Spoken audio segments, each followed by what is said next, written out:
संविधान के 75 वर्ष की यात्रा, यादगार यात्रा और विश्व के सबसे महान और विशाल लोकतंत्र की यात्रा, इसके मूल में हमारे संविधान निर्माताओं की दीर्घदृष्टि, हमारे संविधान निर्माताओं का योगदान और जिसको लेकर के आज हम आगे बढ़ रहे हैं, ये 75 वर्ष पूर्ण होने पर एक उत्सव मनाने का पल है।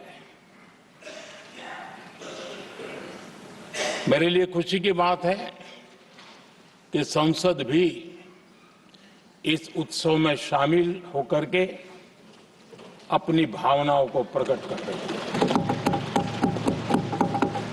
मैं सभी माननीय सांसदों का आभार व्यक्त करता हूं कि जिन्होंने इस उत्सव के अंदर हिस्सा लिया।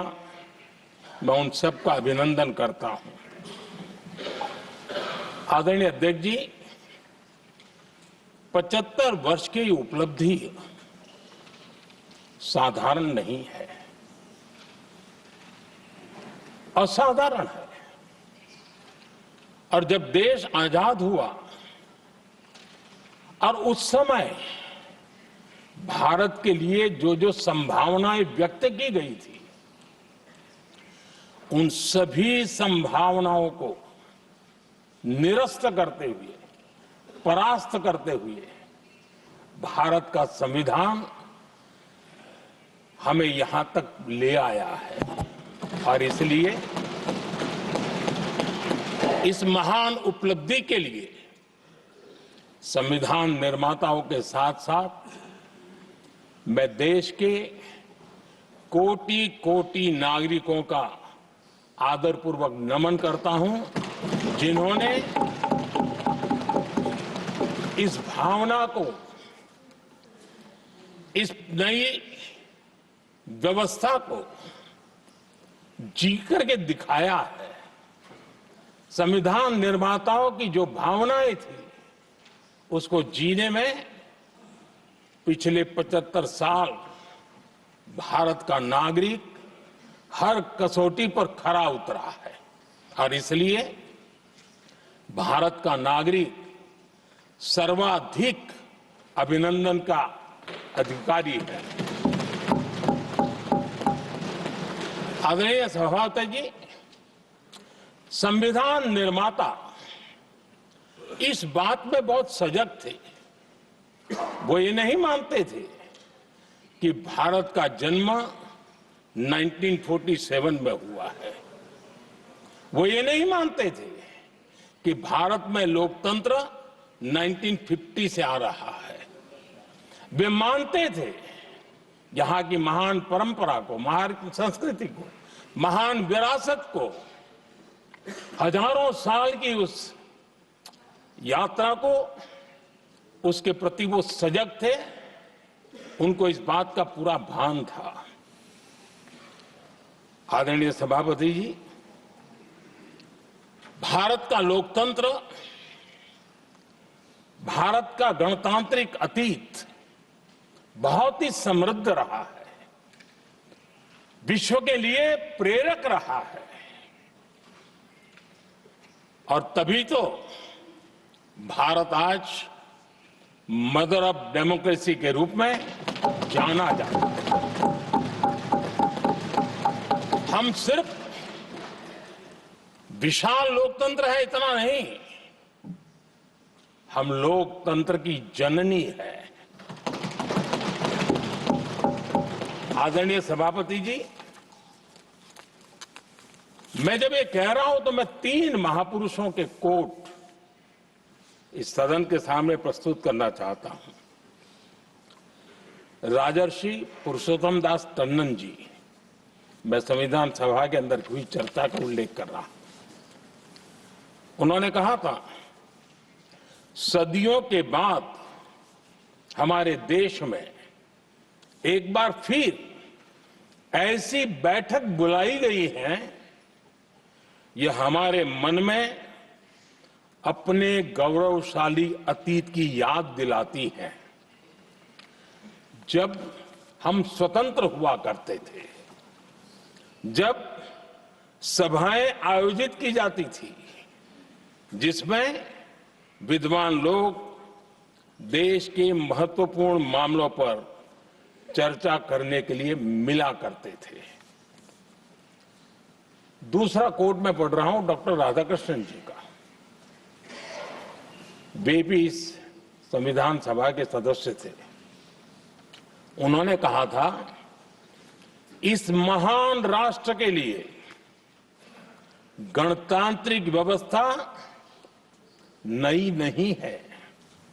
हमारे यहां ये इतिहास के शुरुआत से ही है।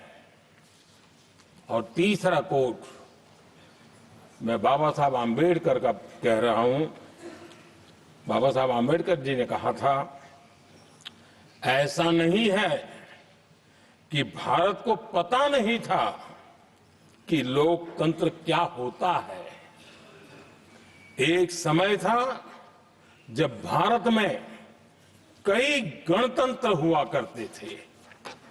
आदरणीय सभापति जी, हमारे संविधान के निर्माण की प्रक्रिया में हमारी देश की नारी शक्ति ने संविधान को सशक्त करने में बहुत बड़ी भूमिका निभाई थी। संविधान सभा में 15 माननीय महिला सदस्य थी और सक्रिय सदस्य थी। मौलिक चिंतन के आधार पर उन्होंने संविधान सभा की डिबेट को समृद्ध किया था। और वे सभी बहनें अलग अलग बैकग्राउंड थी, अलग अलग क्षेत्र की थी। और संविधान में उन्होंने जो जो सुझाव दिए, उन सुझावों का संविधान के निर्माण पर बहुत बड़ा प्रभाव रहा था। और हमारे लिए गर्व की बात है कि दुनिया के कई देश आजाद भी हुए, संविधान भी बने, लोकतंत्र भी चला, लेकिन महिलाओं को अधिकार देने में दशकों बीत गए थे। लेकिन हमारे यहां शुरुआत से ही महिलाओं को वोट का अधिकार संविधान में दिया गया। आदरणीय सभापति जी, जब G20 समिट हुई, उसी भावना को आगे बढ़ाते हुए, क्योंकि संविधान की भावना को लेकर के हम सब जीने वाले लोग हैं, हमने G20 की अध्यक्षता के दरमियान विश्व के सामने विमेन लेड डेवलपमेंट का विचार रखा। और विश्व के अंदर विमेन डेवलपमेंट से अब आगे जाने की जरूरत है।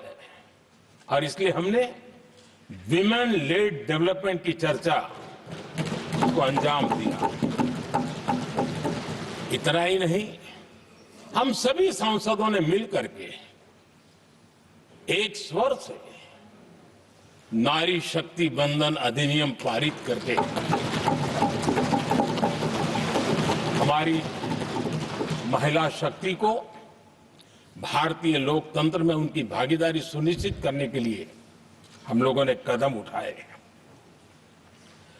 आदरणीय सभापति जी, आज हम देख रहे हैं हर बड़ी योजना के सेंटर में महिलाएं होती है।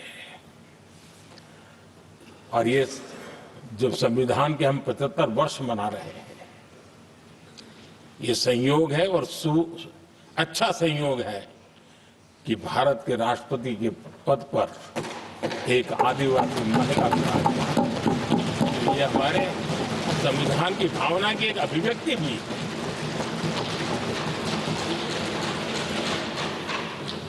आदरणीय सभापति जी, इस सदन में भी लगातार हमारे महिला सांसदों की संख्या बढ़ रही है, उनका योगदान भी बढ़ रहा है। मंत्रिपरिषद में भी उनका योगदान बढ़ रहा है। आज सामाजिक क्षेत्र हो, राजनीतिक क्षेत्र हो, शिक्षा का क्षेत्र हो, खेलकूद का क्षेत्र हो, क्रिएटिव वर्ल्ड की दुनिया हो, जीवन के हर क्षेत्र में महिलाओं का योगदान महिलाओं का प्रतिनिधित्व देश के लिए गौरव दिलाने वाला रहा है। विज्ञान के क्षेत्र में, खास करके स्पेस टेक्नोलॉजी में उनके योगदान की सराहना हर हिंदुस्तानी बड़े गर्व के साथ कर रहा है।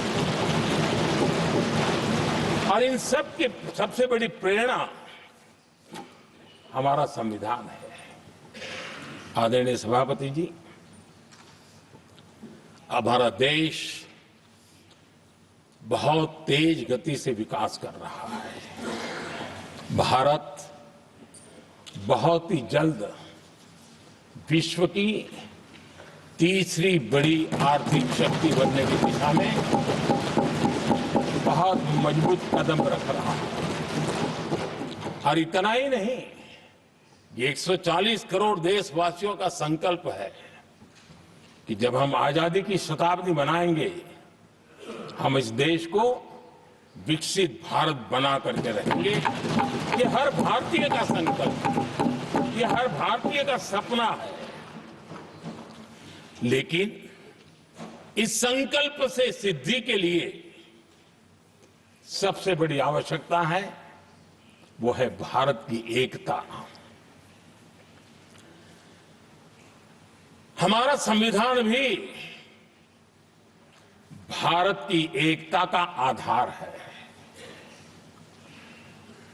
हमारे संविधान के निर्माण कार्य में इस देश के बड़े बड़े दिग्गज थे, स्वतंत्रता सेनानी थे, साहित्यकार थे, विवेचक थे, सामाजिक कार्यकर्ता थे, शिक्षाविद थे, कई फील्ड के प्रोफेशनल्स थे, मजदूर नेता थे, किसान नेता थे, समाज के हर वर्ग का प्रतिनिधित्व था और सबके सब भारत की एकता के प्रति बहुत ही संवेदनशील थे। जीवन के भिन्न भिन्न क्षेत्र से आए हुए, देश के अलग अलग भूभाग से आए हुए सभी लोग इस बात के प्रति सजग थे। और बाबा साहब अंबेडकर जी ने चेताया था। मैं बाबा साहब का कोट पढ़ रहा हूं। बाबा साहब अंबेडकर ने कहा था, समस्या ये है कि देश में जो विविधता से भरा जनमानस है, उसे किस तरह एक मत किया जाए, कैसे देश के लोगों को एक दूसरे के साथ होकर निर्णय लेने के लिए प्रेरित किया जाए, जिससे कि देश में एकता की भावना स्थापित हो। आदरणीय सभापति जी, मुझे बड़े दुख के साथ कहना है कि आजादी के बाद एक तरफ संविधान निर्माताओं के दिल दिमाग में एकता थी, लेकिन आजादी के बाद विकृत मानसिकता के कारण या स्वार्थवश अगर सबसे बड़ा प्रहार हुआ तो देश की एकता के मूल भाव पर प्रहार हुआ। विविधता में एकता, ये भारत की विशेषता रही है। हम विविधता को सेलिब्रेट करते हैं और इस देश की प्रगति भी विविधता को सेलिब्रेट करने में है। लेकिन गुलामी की मानसिकता में पले बड़े लोगों ने, भारत का भला न देख पाने वाले लोगों ने, और जिनके लिए हिंदुस्तान 1947 में ही पैदा हुआ, ये जो धारणा बनी थी, उनके लिए वो विविधता में विरोधाभास ढूंढते रहे। इतना ही नहीं, विविधता के इस अमूल्य खजाना है हमारा, उसको सेलिब्रेट करने के बजाय उस विविधता में ऐसे जहरीले बीज बोने के प्रयास करते रहे ताकि देश की एकता को चोट पहुंचे। आदरणीय सभापति जी, हमें विविधता का उत्सव हमारे जीवन का अंग बनाना होगा। और वही बाबा साहब आम्बेडकर को सच्ची श्रद्धांजलि होगी। आदरणीय सभापति जी, मैं संविधान के प्रकाश में ही मेरी बातों को रखना चाहता हूं और इसलिए अगर आप हमारी नीतियों को देखेंगे, पिछले 10 साल देश की जनता ने हमें जो सेवा करने का मौका दिया है, हमारी निर्णयों की प्रक्रिया को देखेंगे तो भारत की एकता को मजबूती देने का निरंतर हम प्रयास करते रहे हैं। आर्टिकल 370 देश की एकता में रुकावट बना पड़ा था, दीवार बना पड़ा था। देश की एकता हमारी प्राथमिकता थी, जो कि हमारी संविधान की भावना थी और इसलिए धारा 370 को हमने जमीन पर काट दिया, क्योंकि देश की एकता हमारी प्राथमिकता है।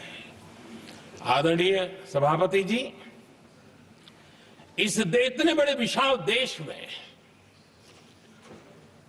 अगर आर्थिक रूप से हमें आगे बढ़ना है, हमारी व्यवस्थाओं को और विश्व को भी निवेश के लिए आना है, तो भारत में अनुकूल व्यवस्थाएं चाहिए और उसी में से हमारे देश में एक लंबे अरसे तक जीएसटी को लेकर के चर्चा चलती रही। मैं समझता हूं इकोनॉमिक यूनिटी के लिए जीएसटी ने बहुत बड़ी भूमिका अदा की है। उस समय पहले की सरकार का भी कुछ योगदान है। वर्तमान समय में हमको इसको आगे बढ़ाने का अवसर मिला और हमने इसको किया और वो भी वन नेशन वन टैक्स उस भूमिका को आगे बढ़ा रहा है। आदरणीय सभापति जी, हमारे देश में राशन कार्ड गरीब के लिए बहुत बड़ी मूल्यवान दस्तावेज रहा है, लेकिन गरीब अगर एक राज्य से दूसरे राज्य जाता था तो गरीब कुछ भी उसके प्राप्त करने का हकदार नहीं बनता था। इतना बड़ा देश पर उसका किसी भी कोने में जाए उसका उतना ही अधिकार है। एकता के उस भाव को मजबूत करने के लिए हमने one nation one ration card की बात को मजबूत किया। आदरणीय सभापति जी, देश के गरीब को, देश के सामान्य नागरिक को अगर मुफ्त में इलाज मिले तो गरीबी से लड़ने की उसकी ताकत अनेक गुना बढ़ जाती है। लेकिन उसके लिए जहां वो काम करता है वहां पर तो मिल जाए, लेकिन किसी काम बस वो बाहर गया है और वहां पर वो जीवन और मृत्यु की लड़ाई लड़ता हो, ऐसे समय अगर उसको सुविधा नहीं मिलेगी तो व्यवस्था किस काम की। और इसलिए देश की एकता के मंत्र को जीने वाले हम लोगों ने ये तय किया कि one nation one health card, और इसलिए हमने आयुष्मान भारत योजना बनाई। आज बिहार के दूर दराज क्षेत्र का व्यक्ति भी अगर पुणे में कुछ काम कर रहा है और अचानक बीमार हो गया तो उसके लिए आयुष्मान कार्ड होना बहुत इनफ है, उसकी सेवा मिल सकती है। आदरणीय सभापति जी, हम जानते हैं देश में कई बार ऐसा हुआ कि देश के एक हिस्से में बिजली थी लेकिन बिजली सप्लाई नहीं हो रही थी और उसके कारण दूसरे इलाके में अंधेरा था। और पिछली सरकार में हमने विश्व के अंदर भारत की बदनामी हेडलाइन से हुआ करती थी अंधेरे की, वो दिन हमने देखे हैं। और तब जाकर के एकता के मंत्र को लेकर के संविधान की भावना को जीने वाले हम लोगों ने वन नेशन वन ग्रिड को परिपूर्ण कर दिया और इसलिए आज बिजली के प्रवाह को निर्विरोध रूप से हिंदुस्तान के हर कोने में ले जाया जा सकता है। आदरणीय सभापति जी, हमारे देश में इंफ्रास्ट्रक्चर में भी भेदभाव की बू आती रही है। हमने उसे मिटा करके देश की एकता को ध्यान में रखते हुए, एक संतुलित विकास को ध्यान में रखते हुए हमने उस भेदभाव, उस भावना को खत्म करके एकता को मजबूत किया। हमने नॉर्थ ईस्ट हो या जम्मू कश्मीर हो, हिमालय की गोद के इलाके हो या रेगिस्तान के सटे हुए इलाके हो, हमने पूरी तरह इंफ्रास्ट्रक्चर को एक सामर्थ्य देने का प्रयास किया है ताकि एकता के भाव को अभाव में से कारण कोई दूरी पैदा न हो, उसमें से बदलने का हमने काम किया। आदरणीय सभापति जी, युग बदल चुका है और हम नहीं चाहते हैं कि डिजिटल के क्षेत्र में हैव्स एंड हैव्स नॉट की स्थिति बन जाए। देश के लिए समान रूप से, और इसलिए दुनिया के अंदर बड़े गर्व के साथ हम कहते हैं कि भारत का जो डिजिटल इंडिया की जो सक्सेस स्टोरी है, उसका एक कारण है हमने टेक्नोलॉजी को डेमोक्रेटाइज करने का प्रयास किया है। और उसी का भाग है ये हमारे संविधान निर्माताओं ने हमें दिशा दिखाई है कि हमने ऑप्टिकल फाइबर हिंदुस्तान की हर पंचायतों तक ले जाने का प्रयास किया है ताकि भारत की एकता को मजबूती देने में हमें ताकत मिले। आदरणीय सभापति जी, हमारा संविधान की अपेक्षा है एकता की, और इसी को ध्यान में रखते हुए हमने मातृभाषा के महात्म्य को स्वीकारा है। मातृभाषा को दबा करके हम देश के जनमानस को संस्कारित नहीं कर सकते, और इसलिए हमने न्यू एजुकेशन पॉलिसी में भी मातृभाषा को बहुत बल दिया है।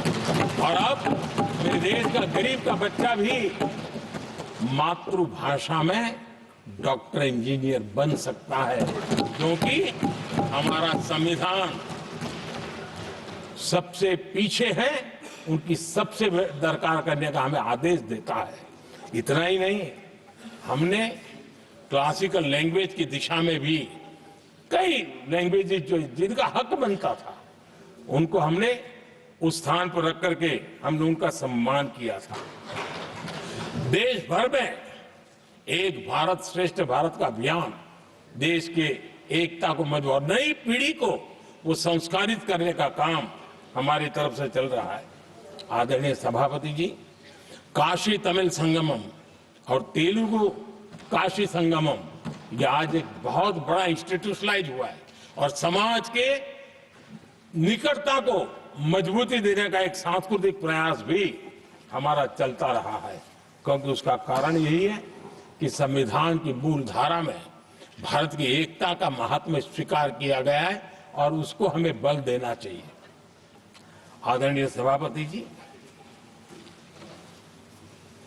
संविधान के आज 75 वर्ष हो रहे हैं, लेकिन हमारे यहां तो 25 वर्ष का भी महत्व होता है, 50 वर्ष का भी महत्व होता है, 60 साल का भी महत्व होता है। जरा हम इतिहास की तरफ नजर करें कि संविधान यात्रा के इन महत्वपूर्ण पड़ाव का क्या हुआ था।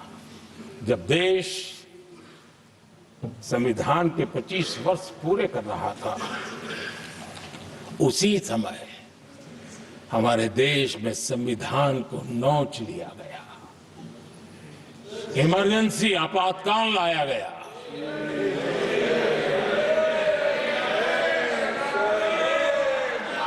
संवैधानिक व्यवस्थाओं को समाप्त कर दिया गया, देश को जेल खाना बना दिया गया, नागरिकों के अधिकारों को लूट लिया गया, प्रेस की स्वतंत्रता को ताले लगा दिए गए, और कांग्रेस के माथे पर ये जो पाप है ना, वो कभी भी धुलने वाला नहीं है, कभी भी धुलने वाला। यह सब हिंदुस्तान, दुनिया में जब जब लोकतंत्र की चर्चा होगी, कांग्रेस के माथे का ये पाप कभी धुलने वाला नहीं है, क्योंकि लोकतंत्र का गला घोंट दिया गया था। भारत के संविधान निर्माताओं की तपस्या को मिट्टी में मिलाने की कोशिश की गई थी। आदरणीय सभापति जी, जब 50 साल हुए तब क्या भुला दिया गया था? जी नहीं, अटल बिहारी वाजपेयी जी की सरकार थी और 26 नवंबर को 2000 देश भर में संविधान का 50वां वर्ष मनाया गया था। अटल बिहारी वाजपेयी जी ने प्रधानमंत्री के नाते राष्ट्र को एक विशेष संदेश दिया था।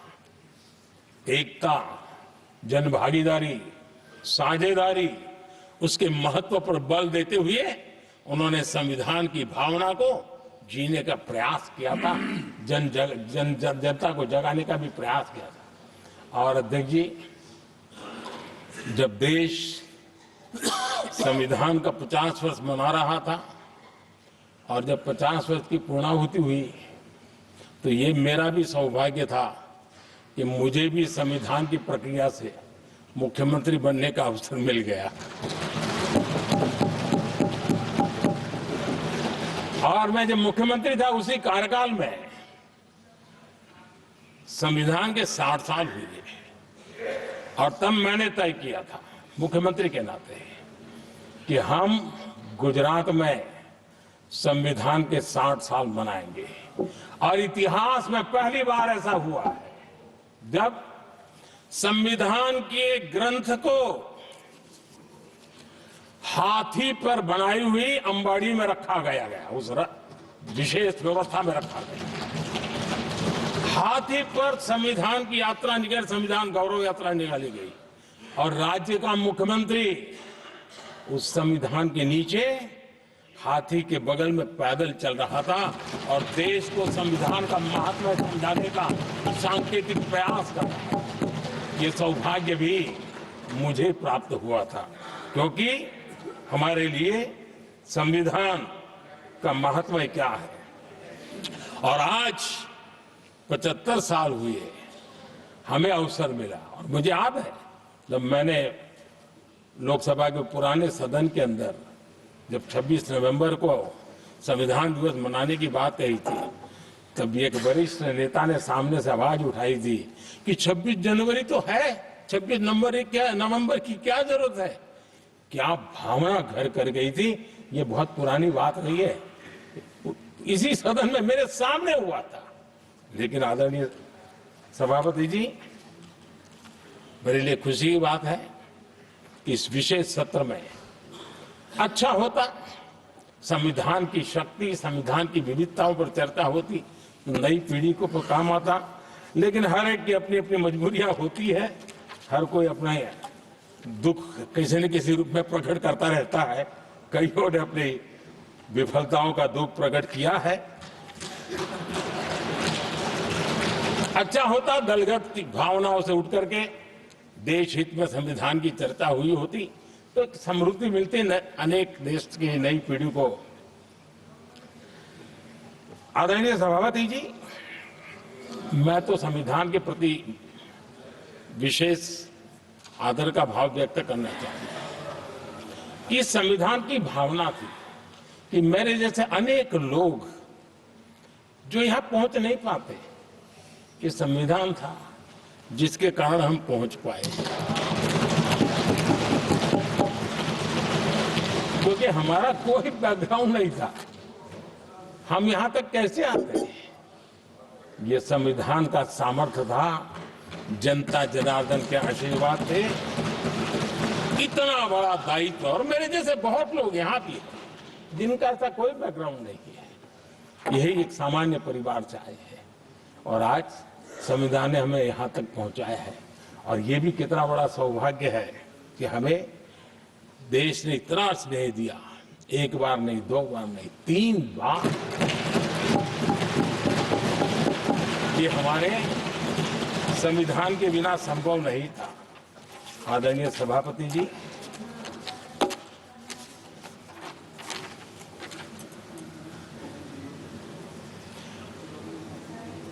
उतार चढ़ाव तो आए, कठिनाइयां भी आई, रुकावटें भी आई, लेकिन मैं फिर एक बार देश की जनता को नमन करता हूं कि देश की जनता पूरी ताकत के साथ संविधान के साथ खड़ी रही।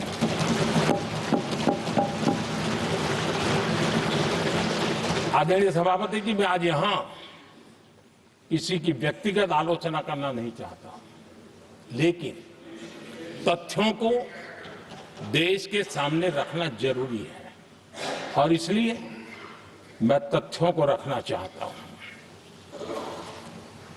कांग्रेस के एक परिवार ने संविधान को चोट पहुंचाने में कोई कोर कसर नहीं छोड़ी है।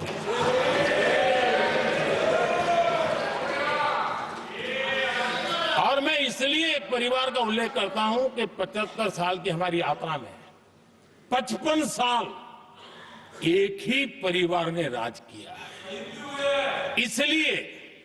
इसलिए देश को क्या क्या हुआ है ये जानने का अधिकार है। और इस परिवार के कुविचार, कुरीति, कुनीति, इसकी परंपरा निरंतर चल रही है।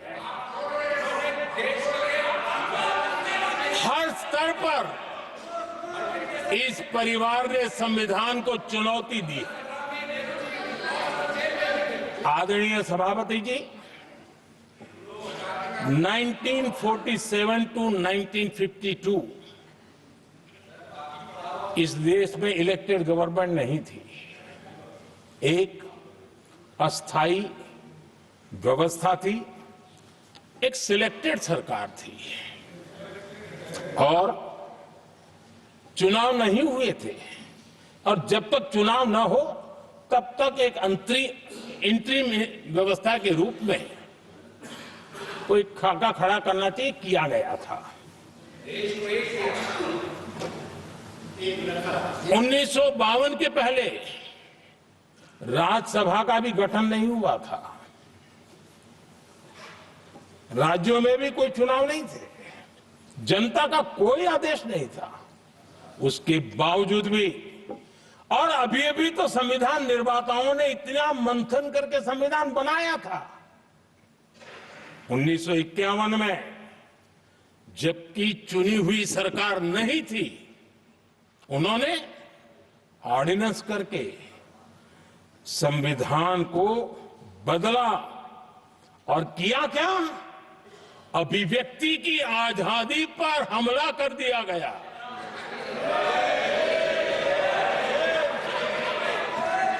और ये संविधान निर्माताओं का भी अपमान था, क्योंकि ऐसी बातें कोई संविधान सभा में नहीं आई होगी, ऐसा नहीं है। लेकिन वहां उनकी चली नहीं, तो बाद में जैसे ही मौका मिला उन्होंने अभिव्यक्ति की इस आजादी को, उस पर उन्होंने हथौड़ा मार दिया।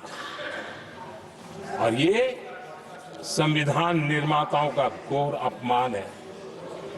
अपने मन की चीजें जो संविधान सभा के अंदर नहीं करवा पाए, उन्होंने पिछले दरवाजे से किया, और वो भी चुनी हुई सरकार के वो प्रधानमंत्री नहीं थे, उन्होंने पाप किया था। इतना ही नहीं, आदरणीय सभापति जी, उसी दौरान उस समय के प्रधानमंत्री पंडित नेहरू जी ने मुख्यमंत्रियों को एक चिट्ठी लिखी थी। उस चिट्ठी में उन्होंने लिखा था, नेहरू जी लिखते हैं, अगर संविधान हमारे, आगे नेहरू जी लिखते हैं, अगर संविधान हमारे रास्ते के बीच में आ जाए, ये नेहरू जी लिख रहे हैं, अगर संविधान हमारे रास्ते के बीच में आ जाए, आगे नेहरू जी कह रहे हैं, तो हर हाल में संविधान में परिवर्तन करना चाहिए। ये नेहरू जी ने मुख्यमंत्रियों को चिट्ठी लिखी।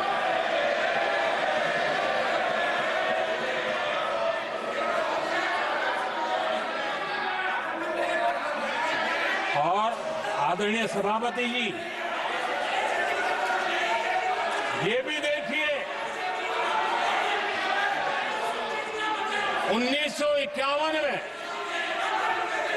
ये पाप किया गया, लेकिन देश चुप नहीं था। उस समय राष्ट्रपति डॉक्टर राजेंद्र प्रसाद जी ने चेताया, ये गलत हो रहा है। उस समय स्पीकर पद पर बैठे हुए हमारे स्पीकर महोदय ने भी पंडित जी को कहा, गलत कर रहे हो। इतना ही नहीं, आचार्य कृपलानी जी, जयप्रकाश नारायण जैसे महान कांग्रेसी लोगों ने भी पंडित नेहरू ने कहा कि ये रोको, लेकिन पंडित जी का अपना संविधान चलता था और इसलिए उन्होंने इतने वरिष्ठ महानुभावों की सलाह मानी नहीं और उसे भी उन्होंने दरकिनार कर दिया। और आदरणीय सभापति जी, ये संविधान संशोधन करने का ऐसा खून कांग्रेस के मुंह लग गया कि समय समय पर वो संविधान का शिकार करती रही। ये खून मुंह पे लग गया। इतना ही नहीं, संविधान के स्पिरिट को लहू लहान करती रही। आदरणीय सभापति जी, करीब 6 दशक में 75 बार संविधान बदला गया। आदरणीय सभापति जी, जो बीज देश के पहले प्रधानमंत्री जी ने बोया था, उस बीज को खाद पानी देने का काम एक और प्रधानमंत्री ने किया। उनका नाम था श्रीमती इंदिरा गांधी।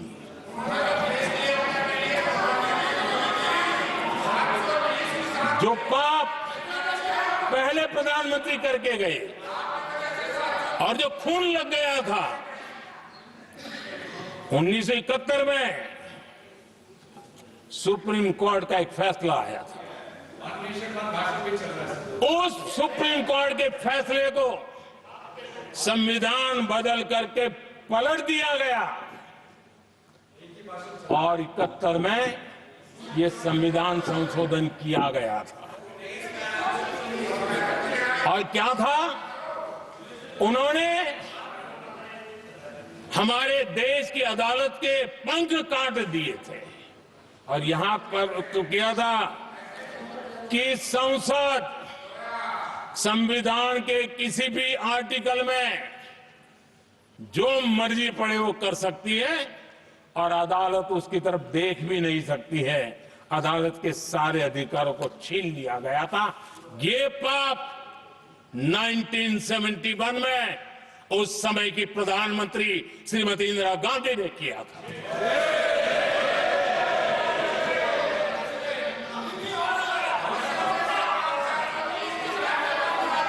और इस परिवर्तन ने इंदिरा जी की सरकार को मौलिक अधिकारों को छीनने का और न्यायपालिका पर नियंत्रण करने का अधिकार दिया, सक्षम बना दिया था। आदरणीय सभापति जी, खून मुंह पे लग गया था, कोई रोकने वाला था नहीं।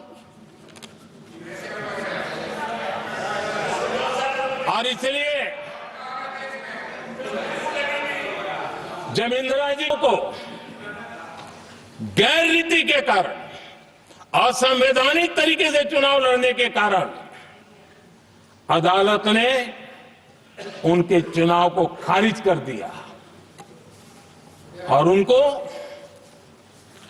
एमपी पद छोड़ने की नौबत आई, तो उन्होंने गुस्से में आकर के देश पर इमरजेंसी थोप दी, आपातकाल लगा दिया अपनी कुर्सी बचाने के लिए। और उसके बाद इतना ही नहीं, उन्होंने इमरजेंसी तो लगाई, संविधान का दुरुपयोग तो किया ही किया, भारत के लोकतंत्र का गला तो घोंट ही दिया। लेकिन 1975 में 39वां संशोधन किया और उसमें उन्होंने क्या किया? राष्ट्रपति, उपराष्ट्रपति, प्रधानमंत्री, अध्यक्ष, इनके चुनाव के खिलाफ कोई कोर्ट में जा ही नहीं सकता है, ऐसा उन्होंने, और वो भी रिट्रोस्पेक्टिव किया। आगे के लिए नहीं, पीछे का भी, अपने पापों का भी उन्होंने। और आदरणीय सभापति जी, मैं संविधान की बात कर रहा हूं, मैं संविधान के आगे पीछे कुछ नहीं बोल रहा हूं।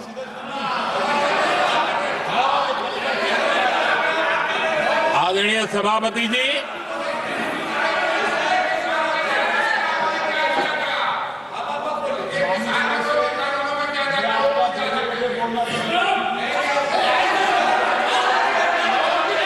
आदरणीय सभापति जी,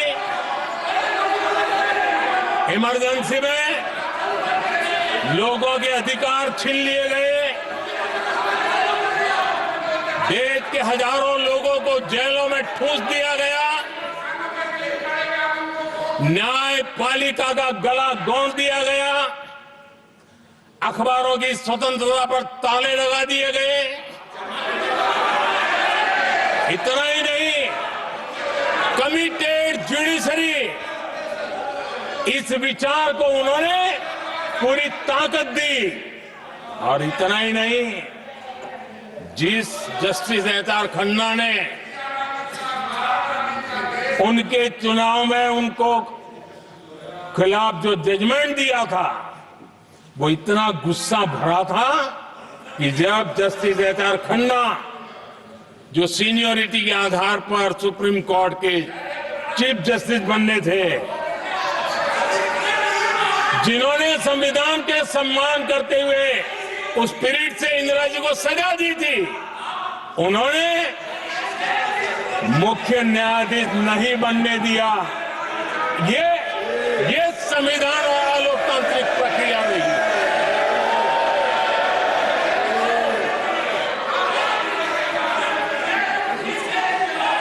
आदरणीय सभापति जी, यहां भी ऐसे कई दल बैठे हैं जिनके मुखिया भी सारे जेल में हुआ करते थे। ये इनकी मजबूरी है कि वहां जाके बैठे हैं, उनको भी जेलों में ठूस दिया गया था। आदरणीय सभापति जी, देश पर जुल्म तांडव चल रहा था, निर्दोष लोगों को जेलों में ठूस दिया जाता था, लाठियां बरताई जाती थी, कई लोग जेलों में मौत के शरण हो गए थे, और एक निर्दयी सरकार संविधान को चूर चूर करती रही थी। आदरणीय सभापति जी, ये परंपरा यहां नहीं रुकी। जो परंपरा नेहरू जी ने शुरू की थी, जिसको दूसरे प्रधानमंत्री जी इंदिरा जी ने आगे बढ़ाया, क्योंकि खून मुंह पे लग गया था, और इसलिए राजीव गांधी जी प्रधानमंत्री बने। उन्होंने संविधान को एक और गंभीर झटका दे दिया। सबको समानता, सबको समानता, सबको न्याय, उस भावना को चोट पहुंचाई। आदरणीय सभापति जी, आपको मालूम है, सुप्रीम कोर्ट ने शाहबानो का जजमेंट दिया था। एक भारत की महिला को न्याय देने का काम संविधान की मर्यादा और स्पिरिट के आधार पर देश की सुप्रीम कोर्ट ने दिया था। एक वृद्ध महिला को उसका हक मिला था सुप्रीम कोर्ट से, लेकिन उस समय के प्रधानमंत्री राजीव गांधी ने शाहबानो की उस भावना को, सुप्रीम कोर्ट की उस भावना को नकार दिया, और उन्होंने वोट बैंक की राजनीति के खातिर संविधान की भावना को बलि चढ़ा दिया और कट्टरपंथियों के सामने सर झुकाने का काम कर दिया। उन्होंने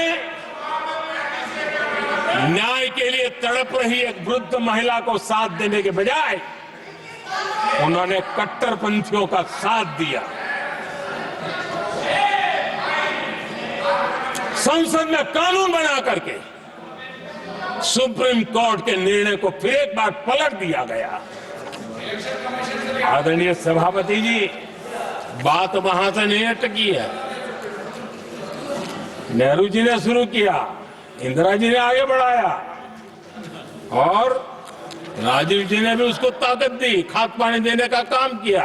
क्यों? संविधान के साथ खिलवाड़ करने का लहू उनके मुंह लग गया। आदरणीय सभापति जी, अगली पीढ़ी भी इसी खिलवाड़ में जुड़ी पड़ी है।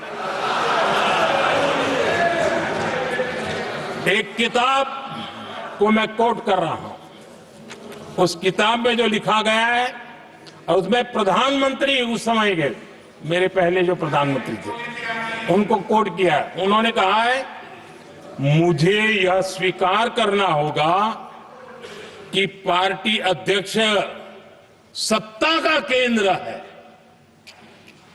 ये मनमोहन सिंह जी ने कहा है, जो एक किताब में लिखा गया है। मुझे यह स्वीकार करना होगा कि पार्टी अध्यक्ष सत्ता का केंद्र है। सरकार पार्टी के प्रति जवाबदेह है। इतिहास में पहली बार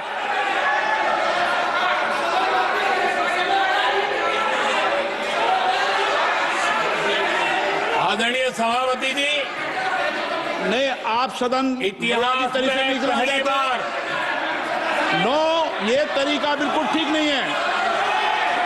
सदन के नेता बोल रहे हैं, आपको मर्यादा रखनी चाहिए। ऐसे सदन नहीं चलेगा इस तरीके से, गलत तरीका आपका ये। माननीय प्रधानमंत्री जी। आदरणीय सभापति जी, इतिहास में पहली बार संविधान को ऐसी गहरी चोट पहुंचा दी गई। संविधान निर्माताओं ने चुनी हुई सरकार और चुने हुए प्रधानमंत्री की कल्पना तक ही हमारा संविधान था, लेकिन इन्होंने तो प्रधानमंत्री के ऊपर एक गैर संवैधानिक, और जिसने कोई शपथ भी नहीं लिया था, नेशनल एडवाइजरी काउंसिल पीएमओ के भी ऊपर बैठा दिया। पीएमओ के ऊपर अघोषित दर्जा दे दिया गया।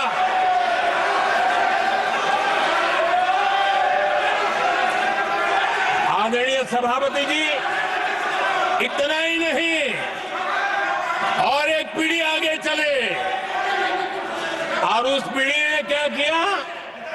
भारत के संविधान के तहत देश की जनता जनार्दन सरकार चुनती है और वो सरकार का मुखिया कैबिनेट बनाता है। ये संविधान के तहत है।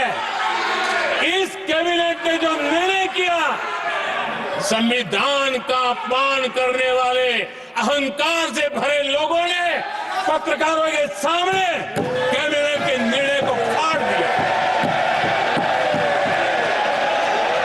संविधान को हर मौके पर संविधान के साथ खिलवाड़ करना, संविधान को न मानना, ये जिनकी आदत हो गई थी। और दुर्भाग्य देखिए, एक अहंकारी व्यक्ति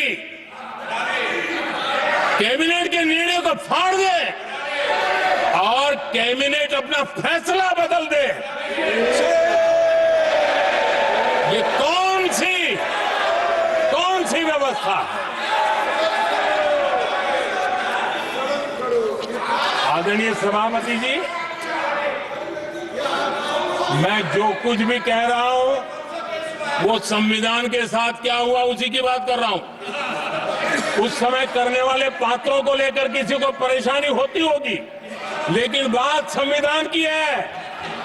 मेरे मन के और मेरे विचारों को मैं अभिव्यक्त नहीं कर रहा हूं।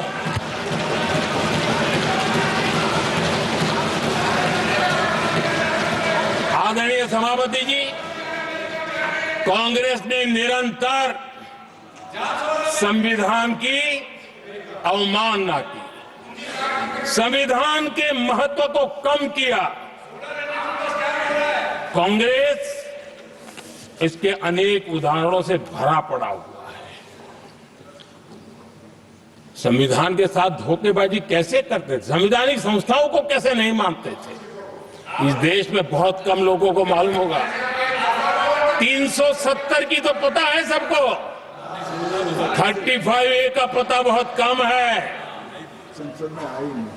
संसद में आए बिना, जबकि संसद में आना पड़ता, संसद को ही अस्वीकार कर दिया गया।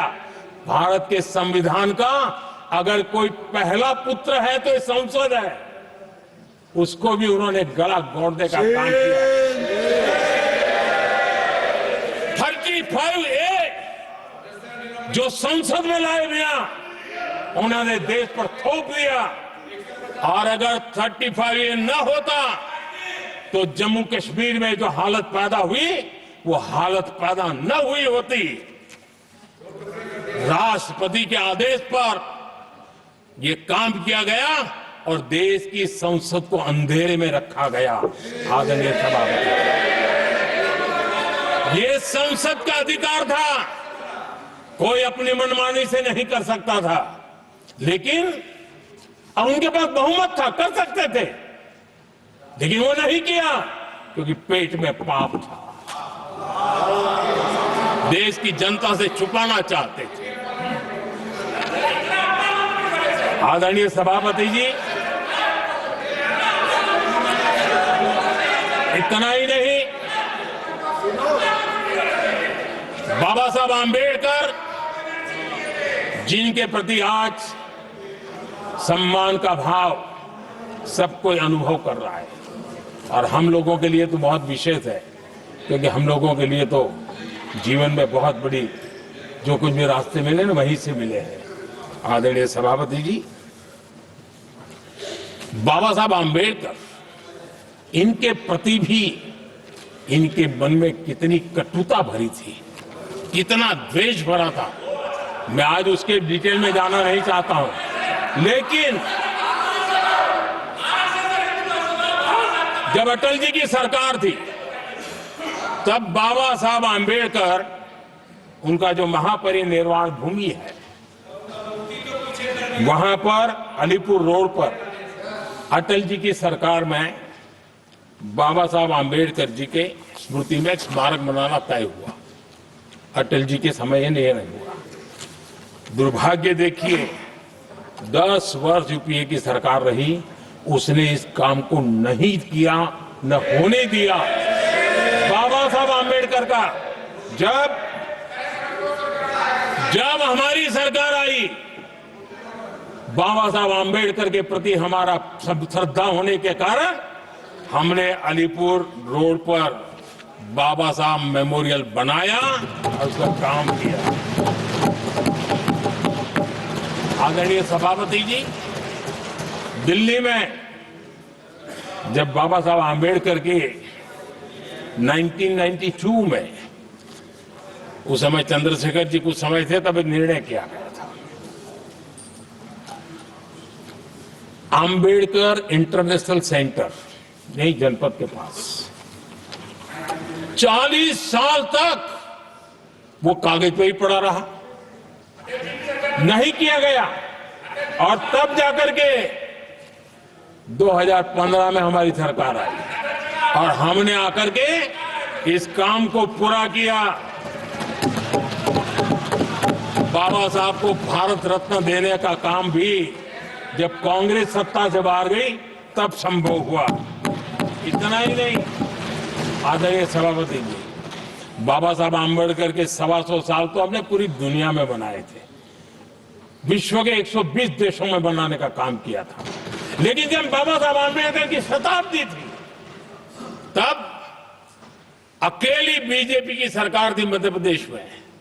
सुंदरलाल जी पटवा हमारे मुख्यमंत्री जी थे, और महू में जहां बाबा साहब आंबेडकर जी का जन्म हुआ था, उसको एक स्मारक के रूप में पुनर्निर्माण करने का काम सुंदरलाल पटवाई जी जब मुख्यमंत्री थे तब मध्य प्रदेश में हुआ था। शताब्दी के समय भी उनके साथ यही किया गया था।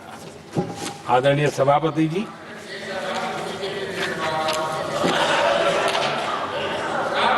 हमारे देश में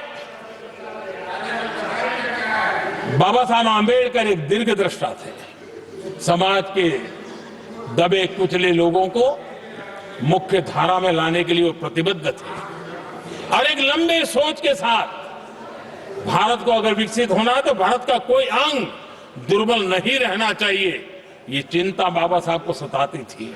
और तब जाकर के हमारे देश में आरक्षण की व्यवस्था बनी। लेकिन वोट बैंक की राजनीति में छुपे हुए लोगों ने, डूबे हुए लोगों ने धर्म के आधार पर, तुष्टीकरण के नाम पर आरक्षण के अंदर कुछ न कुछ नुक्सेदनी करने का प्रयास किया और इसका सबसे बड़ा नुकसान एससी, एसटी और ओबीसी समाज को हुआ है।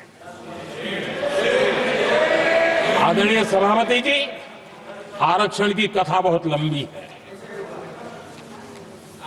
नेहरू जी से लेकर के राजीव गांधी तक कांग्रेस के प्रधानमंत्रियों ने आरक्षण का घोर विरोध किया है। हिस्ट्री कह रही है आरक्षण के विरोध में लंबी लंबी चिट्ठियां स्वयं नेहरू जी ने लिखी है, मुख्यमंत्रियों को लिखी है। इतना ही नहीं, सदन में आरक्षण के खिलाफ लंबे लंबे भाषण इन लोगों ने किए हैं। बाबा साहब आंबेडकर समता के लिए और भारत में संतुलित विकास के लिए आरक्षण के लेकर के आए। उन्होंने उसके खिलाफ भी झंडा ऊंचा किया हुआ था। दशकों तक मंडल कमीशन के रिपोर्ट को डिब्बे में डाल दिया था। जब कांग्रेस को देश ने हटाया, जब कांग्रेस गई, तब जाकर के ओबीसी को आरक्षण मिला। तब तक ओबीसी को आरक्षण नहीं मिला। ये कांग्रेस का पाप है। अगर उस समय मिला होता तो आज देश के अनेक पदों पर ओबीसी समाज के लोग भी देश की सेवा करते, लेकिन नहीं करने दिया, नहीं होने दिया। ये पाप इन्होंने किया था। आदरणीय सभापति जी, जब हमारे यहां संविधान का निर्माण चल रहा था, तब संविधान निर्माताओं ने धर्म के आधार पर आरक्षण होना चाहिए कि नहीं होना चाहिए, इस विषय पर घंटों तक, दिनों तक गहन चर्चा की है, विचार विमर्श किया है और सबका मत बना है कि भारत जैसे देश की एकता और अखंडता के लिए धर्म के, संप्रदाय के आधार पर आरक्षण नहीं हो सकता है। सुविचारित मत था, ऐसा नहीं कि भूल गए थे, रह गया था। सोच विचार कर तय किया गया था कि भारत की एकता और अखंडता के लिए संप्रदाय और धर्म के आधार पर यह नहीं होगा। लेकिन कांग्रेस ने सत्ता सुख के लिए, सत्ता भूख के लिए, अपनी वोट बैंक को खुश करने के लिए धर्म के आधार पर आरक्षण का नया खेल खेला है, जो संविधान की भावना के खिलाफ है। इतना ही नहीं, दे भी दिया कुछ जगह पे और सुप्रीम कोर्ट से झटके लग रहे हैं। और इसलिए अब दूसरे बहाने से बहाने बता रहे हैं, ये करेंगे वो करेंगे। मन में साफ है, धर्म के आधार पर आरक्षण देना चाहते हैं, इसलिए खेल खेले जा रहे हैं। संविधान निर्माताओं के भावनाओं पर गहरी चोट करने का यह निर्लज्ज प्रयास है। आदरणीय सभापति जी, आदरणीय सभापति जी,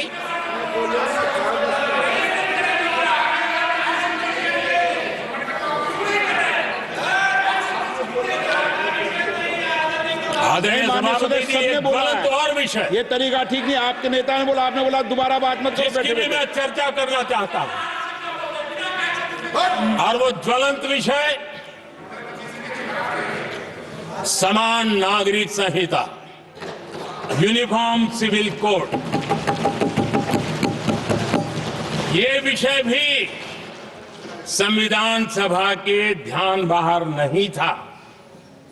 संविधान सभा ने यूनिफॉर्म सिविल कोड को लेकर के लंबी चर्चा की, गहन चर्चा की, और उन्होंने बहस के बाद निर्णय किया कि अच्छा होगा कि जो भी सरकार चुन करके आए वो उसका निर्णय करे और देश में यूनिफॉर्म सिविल कोड लागू करे।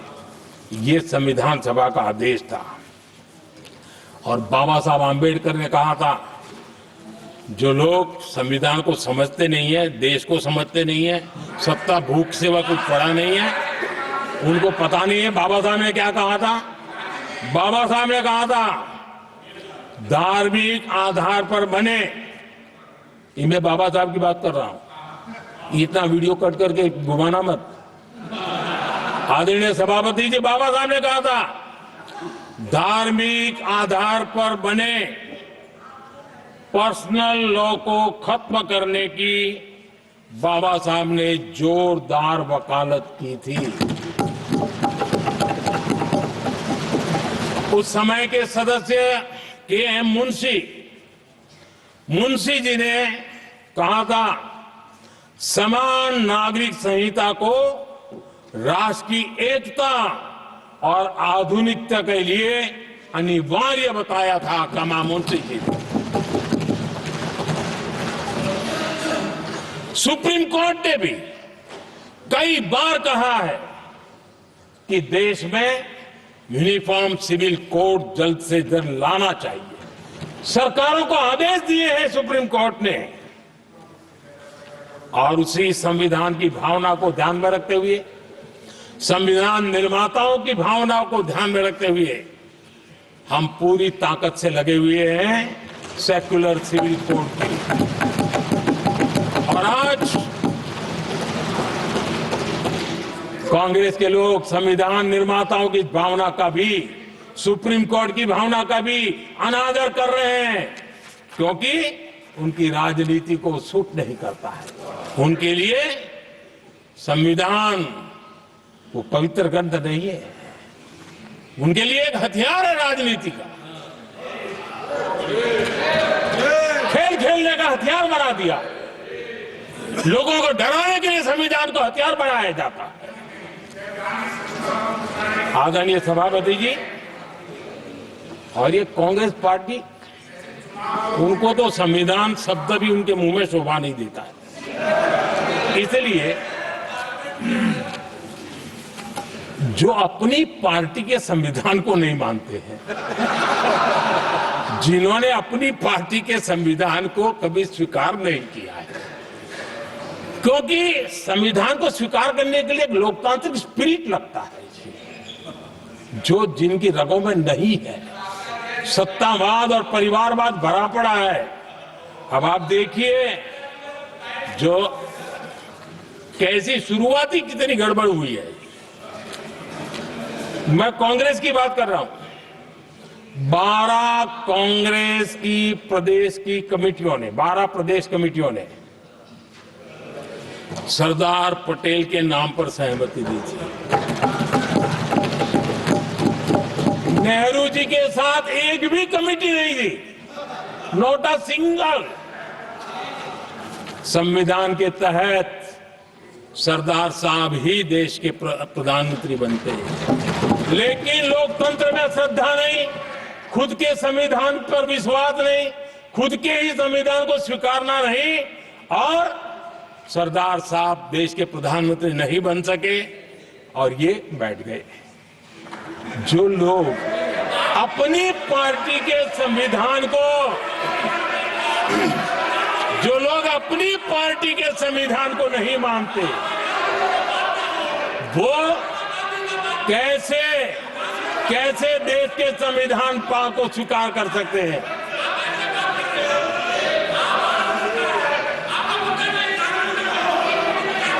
आदरणीय सभापति जी, जो लोग संविधान में लोगों के नाम ढूंढते रहते हैं। मैं जरा बताना चाहता हूं, कांग्रेस पार्टी के एक अध्यक्ष हुआ करते थे और वो अति पिछड़े समाज से आते थे।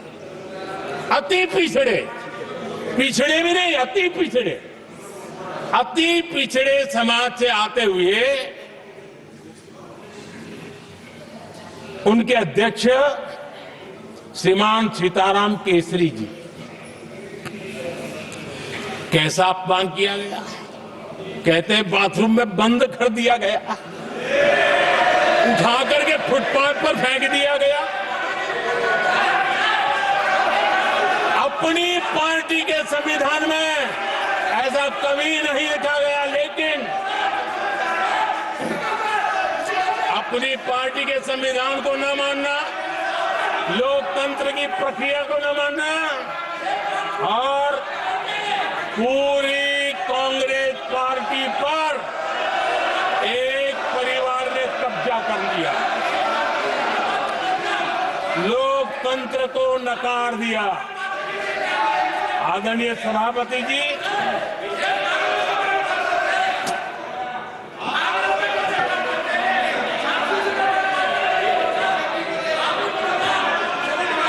तो आपके सदस्यों ने क्या क्या बोला था ठीक नहीं है।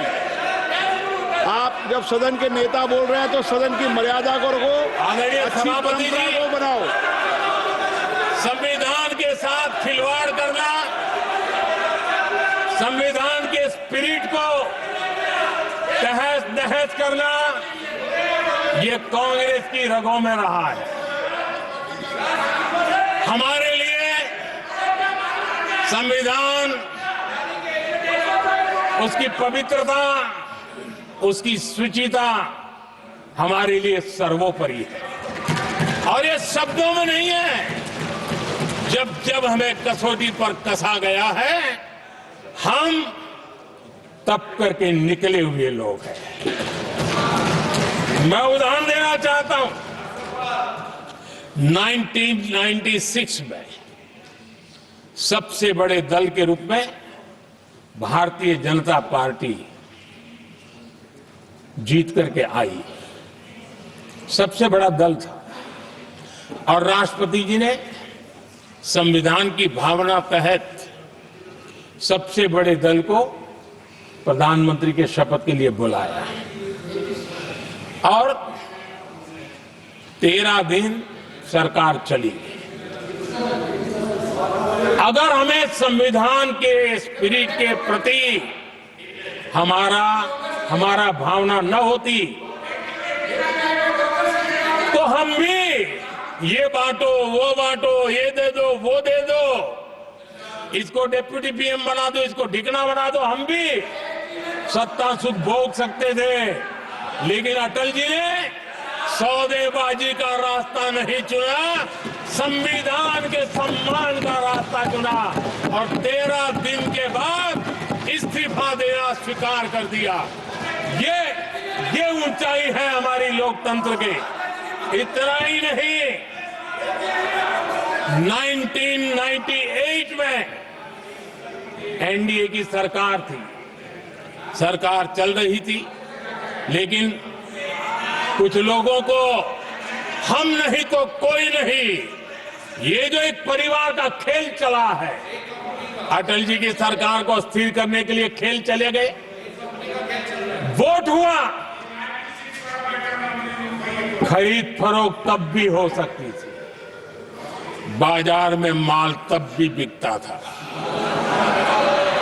लेकिन संविधान की भावना के प्रति समर्पित अटल बिहारी वाजपेयी जी की सरकार ने एक वोट से हारना पसंद किया, इस्तीफा दिया, लेकिन असंवैधानिक कोई कृत्य नहीं किया। ये हमारा इतिहास है, ये हमारे संस्कार है, ये हमारी परंपरा है। और दूसरी तरफ अदालत ने भी जिस पर थप्पा मार दिया, कैश फॉर वोट का कांड, एक लघुमती सरकार को बचाने के लिए संसद में नोटों के ढेर साक्ष्य के रूप में रखे गए। असंवैधानिक तरीका। सरकार बचाने के लिए भारत के लोकतंत्र की भावना को बाजार बना दिया गया, वोट खरीदे गए। आदरणीय सभापति जी, 90 के दशक में कई सांसदों को रिश्वत देने का पाप,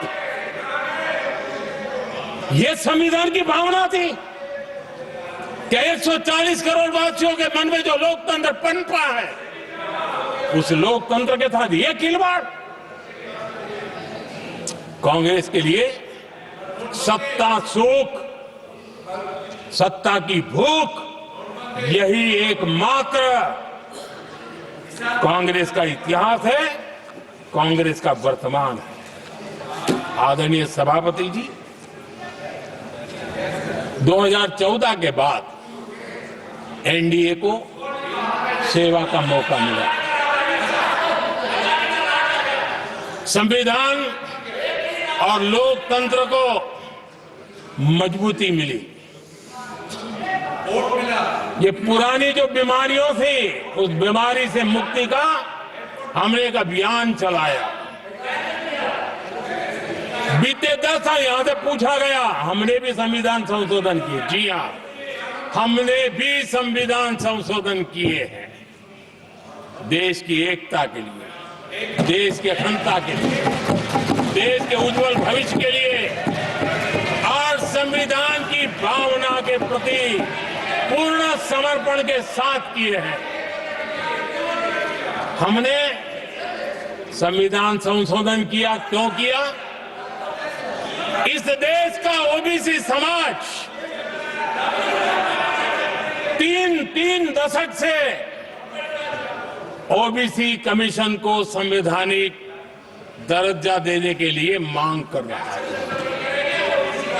ओबीसी के सम्मान के लिए, उसको संवैधानिक दर्जा देने के लिए हमने संविधान संशोधन किया है। हमें गर्व है ये करने का। समाज के दबे कुचले लोगों को उनके साथ खड़े होना, ये हम अपना कर्तव्य मानते हैं, इसलिए संविधान संशोधन किया। आदरणीय सभापति जी, इस देश में एक बहुत बड़ा वर्ग था, वो किसी भी जाति में क्यों न जन्मा हो, लेकिन गरीबी के कारण अवसरों को वो पा नहीं सकता था, आगे बढ़ नहीं सकता था। और इसलिए उसने असंतोष की ज्वाला भड़क रही थी और सबकी मांग रहती थी, कोई निर्णय नहीं करता था। हमने संविधान संशोधन किया, सामान्य जन के, गरीब परिवार के 10% आरक्षण का किया, और ये पहला आरक्षण का संशोधन था। देश में कोई विरोध का स्वर नहीं उठा, हर किसी ने प्यार से उसको स्वीकार किया। संसद ने भी सहमति के साथ पारित किया, क्योंकि समाज की एकता की उसमें ताकत पड़ी थी, संविधान की भावनाओं का भाव पड़ा था, सबने सहयोग किया था, तब जाकर के हुआ था। आदरणीय सभापति जी, जी हां, हमने भी संविधान में संशोधन किए हैं, लेकिन हमने संविधान में संशोधन किया महिलाओं को शक्ति देने के लिए। संसद और विधानसभा में, और संसद का पुराना भवन गवाह है, जब देश महिलाओं को आरक्षण देने के लिए आगे बढ़ रहा था और कानून यानी बिल पेश हो रहा था, तब उन्हीं का एक साथी दल वेल में आता है, कागज छीन लेता है, फाड़ देता है और सदन स्थगित हो जाता है और 40 साल तक विषय लटका रहता है, और वो आज उनके मार्गदर्शक है। जिन्होंने देश की महिलाओं के साथ अन्याय किया वो उनके मार्गदर्शक हैं।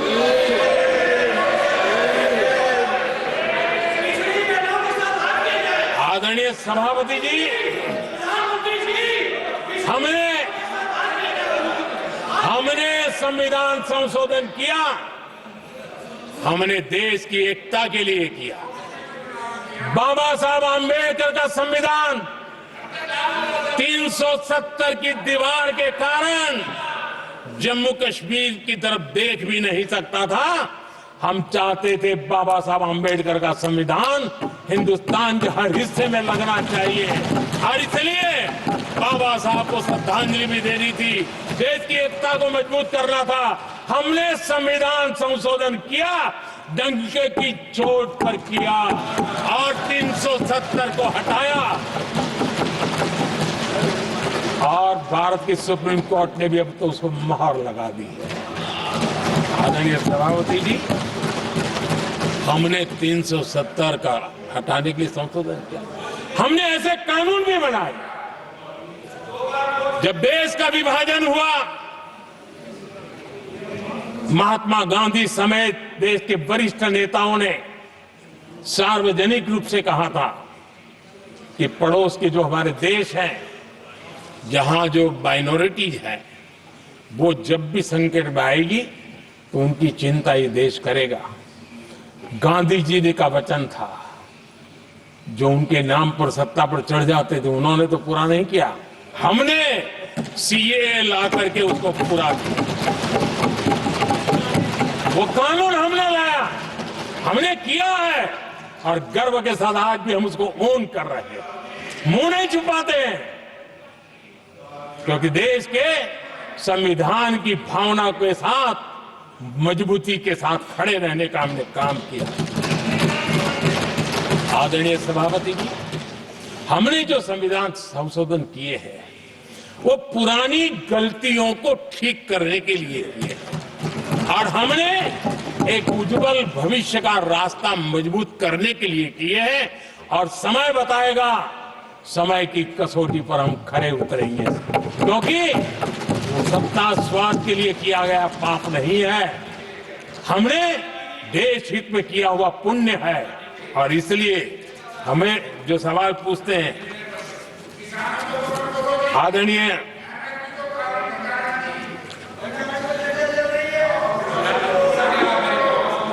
आदरणीय सभापति जी, यहां संविधान पर अनेक भाषण हुए, अनेक विषय उठाए गए,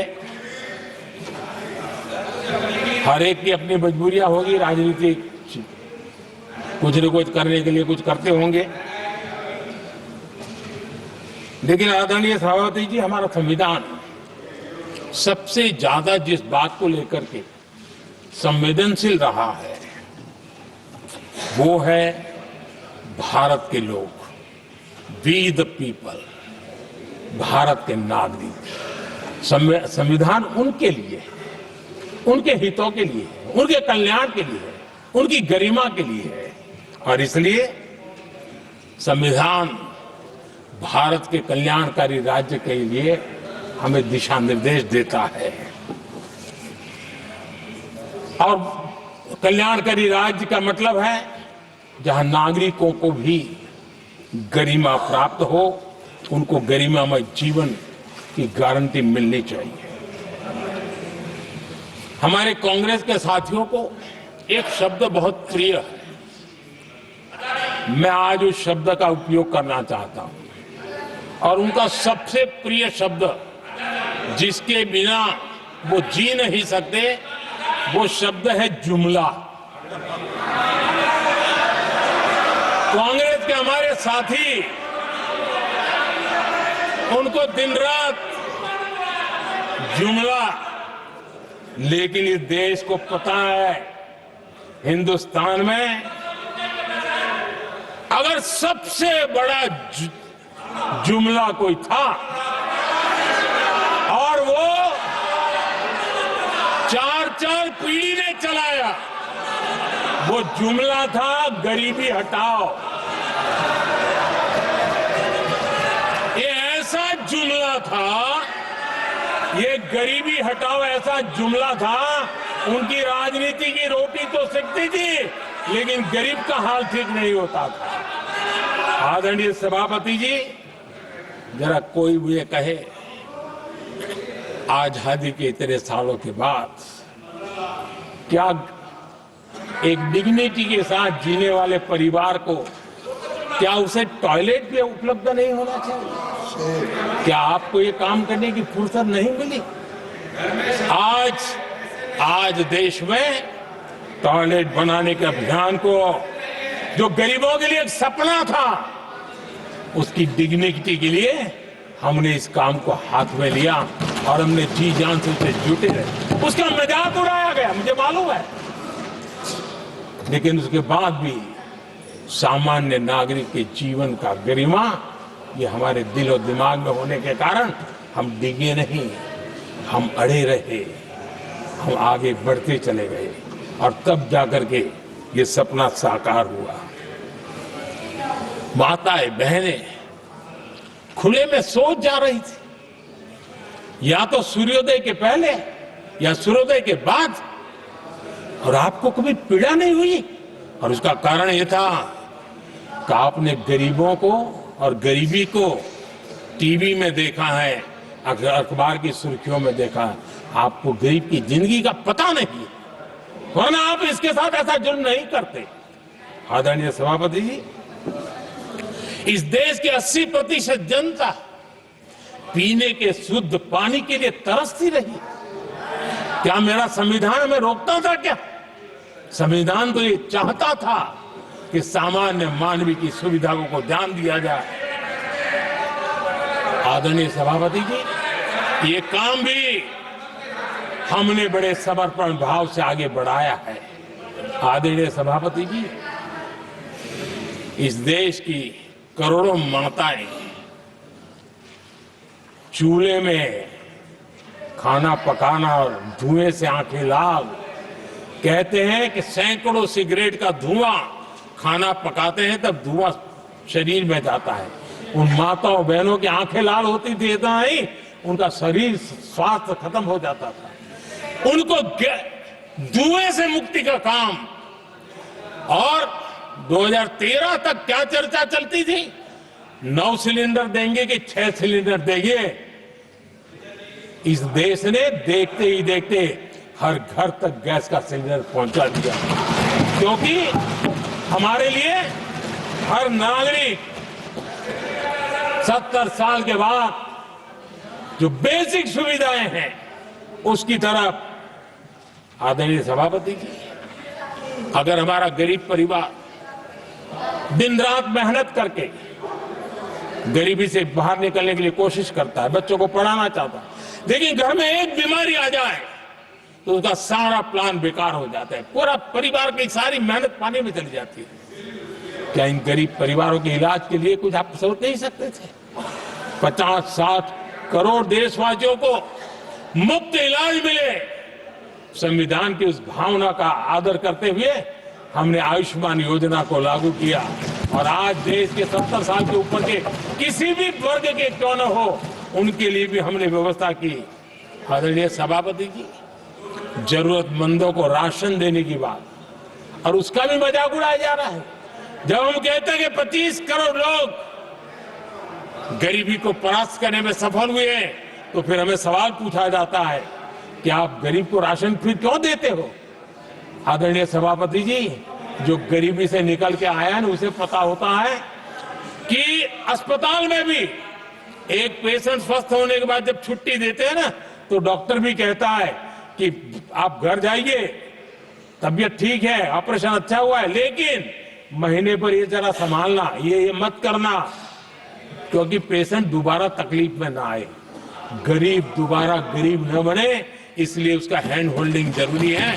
और इसलिए हम मुफ्त राशन दे रहे हैं। उसकी मजाक मत उड़ाओ, क्योंकि हमें गरीबी से जो बाहर निकला है उसको दोबारा गरीबी में जाने नहीं देना है, और जो अभी भी गरीबी में है उसे हमें गरीबी से बाहर लाना है।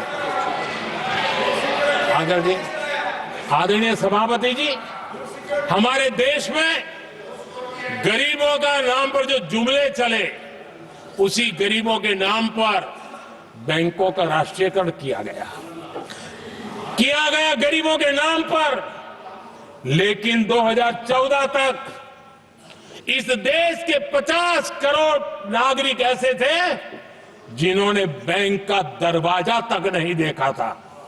आदरणीय सभापति जी,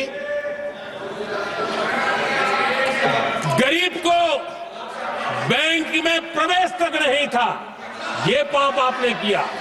और आज 50 करोड़ गरीबों के बैंक खाते खोल करके हमने बैंक के दरवाजे गरीबों के लिए खोल दिए। इतना ही नहीं, ये एक प्रधानमंत्री कहते थे कि दिल्ली से 1 रुपया निकलता है तो 15 पैसा पहुंचता है, लेकिन उपाय उनको आता नहीं था। उपाय हमने दिखाया। आज दिल्ली से 1 रुपया निकलता है, 100 के 100 पैसे गरीब के खाते में जमा होते हैं। क्यों? हमने बैंक का सही इस्तेमाल क्या करना, बैंक का सही उपयोग क्या करना। माननीय सदस्य मोबाइल नहीं देखें। आदरणीय सभापति जी, बिना गारंटी के ऋण देश के अंदर जिन लोगों को बैंक के दरवाजे तक जाने की इजाजत नहीं थी, आज स्थापित सरकार का संविधान के प्रति जो समर्पण है ना, आज बिना गारंटी वो बैंक से लोन ले सकता है। ये ताकत हमने गरीब को दी है। आदरणीय सभापति जी, गरीबी हटाओ का जुमला इसी के कारण जुमला बनकर के रह गया। गरीब को इस मुश्किल से मुक्ति मिले, ये हमारा बहुत बड़ा मिशन है और ये हमारा संकल्प है, और हम इसके लिए दिन रात एक कर रहे हैं। जिनको कोई नहीं पूछता, इनको मोदी पूजता है। आदरणीय सभापति जी, दिव्यांगजन हर दिन संघर्ष करता हमारा दिव्यांगजन, अब जाकर के हमारे दिव्यांग को फ्रेंडली इंफ्रास्ट्रक्चर मिले, उसकी व्हीलचेयर आगे तक जाए, ट्रेन के डिब्बे तक जाए। ये व्यवस्था दिव्यांगजन के लिए करने का हमारे दिल में तब आया क्योंकि समाज के दबले कुचले वंचित लोगों की चिंता करना हमारे मन में था, तब हुआ। आदरणीय सभापति जी, आप मुझे बताइए, एक तो भाषा के नाम पर झगड़ा करना तो सिखा दिया आपने, लेकिन मेरे दिव्यांगजनों के साथ कितना अन्याय किया। जो हमारे यहां साइनेज लैंग्वेज जो है, साइन लैंग्वेज की जो व्यवस्था है, खास करके मूक बधिर के लिए, अब दुर्भाग्य ऐसा देश का कि असम में जो भाषा सिखाई जाए, उत्तर प्रदेश में दूसरी सिखाई जाए, उत्तर प्रदेश में सिखाई जाए, महाराष्ट्र में तीसरी सिखाई जाए। हमारे दिव्यांगजनों के लिए एक साइन लैंग्वेज का होना बहुत जरूरी था। आजादी के 7 दशक बाद भी उनको उन दिव्यांगजनों की याद नहीं आई। एक कॉमन साइन लैंग्वेज बनाने का काम हमने किया, जो आज देश के मेरे सभी दिव्यांग भाई बहनों के लिए काम आ रही है। आदरणीय सभापति जी, गुमंतु और अर्ध गुमंतु जन समूह समाज का इसके ऊपर पूछने वाला नहीं था। उनके कल्याण के लिए वेलफेयर बोर्ड बनाने का काम हमने किया, क्योंकि संविधान की प्राथमिकता है लोग, हमें उसको दर्जा देने का काम किया है। आदरणीय सभापति जी, हर कोई रेहड़ी पटरी के लोगों से जानता है, हर मोहल्ले में, हर इलाके में, हर फ्लैट में, हर सोसाइटी में सुबह होते ही वो रेहड़ी पटरी वाला आकर के मेहनत करके और लोगों का जीवन चलाने में मदद करता है। उसको बेचारे को 12-12 घंटे काम करे, रेहड़ी भी किसी से किराए पर ले ले, किसी से ब्याज से पैसा ले, किसी से सामान खरीदे, शाम को ब्याज खाओ पैसा ले जाए, बड़ा मुश्किल से अपने बच्चों के लिए ब्रेड का टुकड़ा ले जा सके। ये हालत थी, ये हमारी सरकार ने है। रेहड़ी पटरी वालों के लिए स्वनिधि योजना बना करके बैंक से उनको बिना गारंटी लोन देने का शुरू किया। और आज उसके कारण, वो स्वनिधि योजना के कारण वो तीसरे राउंड तक पहुंचा है और अधिकतम लोन बैंक से उसको सामने से मिल रही है। उसकी प्रतिष्ठा का और उसका विस्तार हो रहा है, विकास भी हो रहा है। आदरणीय सभापति जी, इस देश में हम में से कोई ऐसा नहीं होगा जिसको विश्वकर्मा की जरूरत न पड़ती हो। समाज की व्यवस्था की एक बहुत बड़ी व्यवस्था बनी थी, सदियों से चली आ रही थी, लेकिन वो विश्वकर्मा साथियों के लिए कभी पूछा नहीं गया। हमने विश्वकर्मा के कल्याण के लिए योजना बनाई, बैंक से लोन लेने की व्यवस्था की, उनको नई ट्रेनिंग देने की व्यवस्था की, उनको आधुनिक टूल देने की व्यवस्था की, नई डिजाइन से काम बनाने की चिंता की और उसको हमने मजबूत बनाने का काम किया। आदरणीय सभापति जी, ट्रांसजेंडर जिसको परिवार ने धुतकार दिया, जिसको समाज ने धुतकार दिया, जिसकी कोई चिंता करने वाला नहीं था, ये हमारी सरकार है। इसको भी भारत के संविधान ने हक दिए हैं। उस ट्रांसजेंडर के अधिकारों के लिए कानून और व्यवस्थाएं बनाने का काम किया। उनको गरिमापूर्ण जीवन मिले, उनके अधिकारों की सुरक्षा के लिए हमने काम किया। आदरणीय सभापति जी, हमारे आदिवासी समाज इतनी सारी बातें करते, मुझे तो याद है मैं जब गुजरात का मुख्यमंत्री बना तो हमारे यहाँ उमरगांव से अंबाजी तक एक पूरा बेल्ट, गुजरात का पूर्वी हिस्सा पूरा आदिवासी बेल्ट, और एक कांग्रेस के मुख्यमंत्री आदिवासी रह चुके थे। इतने सालों के बाद भी उस पूरे इलाके में एक भी साइंस स्ट्रीम की स्कूल नहीं थी। मेरे आने से पहले एक भी साइंस स्ट्रीम की स्कूल नहीं थी। अगर साइंस स्ट्रीम की स्कूल नहीं है तो कितनी आरक्षण की बातें करो, वो बेचारा इंजीनियर और डॉक्टर कैसे बन सकता। ये मैंने उस इलाके में काम किया और वहां साइंस स्ट्रीम की स्कूलें, अब तो वहां यूनिवर्सिटीज बन गई है। लेकिन यानी राजनीति की चर्चा करना, संविधान के अनुरूप काम न करना, ये जिनकी सत्ता भूख है ना, उसका हमने आदिवासी समाज में भी जो अति पिछड़े लोग हैं, और मैं राष्ट्रपति जी का आभार व्यक्त करता हूं, उन्होंने मेरा काफी मार्गदर्शन किया। राष्ट्रपति महोदया ने मेरा मार्गदर्शन किया और उसमें से पीएम जनमन योजना बनी। हमारे देश में बिखरे बिखरे आदिवासी समाज के छोटे छोटे समूह जो आज भी उनको कोई सुविधा प्राप्त नहीं हुई थी, हमने ढूंढ करके, संख्या बहुत कम है, वोट की राजनीति में उनकी तरफ देखने वाला कोई नहीं था, लेकिन मोदी है जो आखिर को भी समझता है। और इसलिए हमने उनके लिए पीएम जनमन योजना के द्वारा उनके विकास की। आदरणीय सभापति जी, जैसे समाजों में उनके विकास संतुलित होना चाहिए, पिछड़े से पिछड़ा व्यक्ति को भी संविधान अवसर देता है, जिम्मेवारी भी सरकार को देता है, उसी प्रकार से कोई भूभाग भी, कोई हमारा ज्योग्राफिकल इलाका भी वो पीछे नहीं रहना चाहिए। और हमारे देश में किया क्या, 60 साल के दरमियान 100 डिस्ट्रिक्ट आइडेंटिफाई करके कह दिया कि ये तो बैकवर्ड डिस्ट्रिक्ट है। और बैकवर्ड डिस्ट्रिक्ट का ऐसा लेवल लग गया कि किसी की ट्रांसफर होती थी तो कहता था पनिशमेंट पोस्टिंग, तो कोई जिम्मेवार अफसर जाता ही नहीं था। और उनकी तरह हमने पूरी स्थिति को बदल दिया।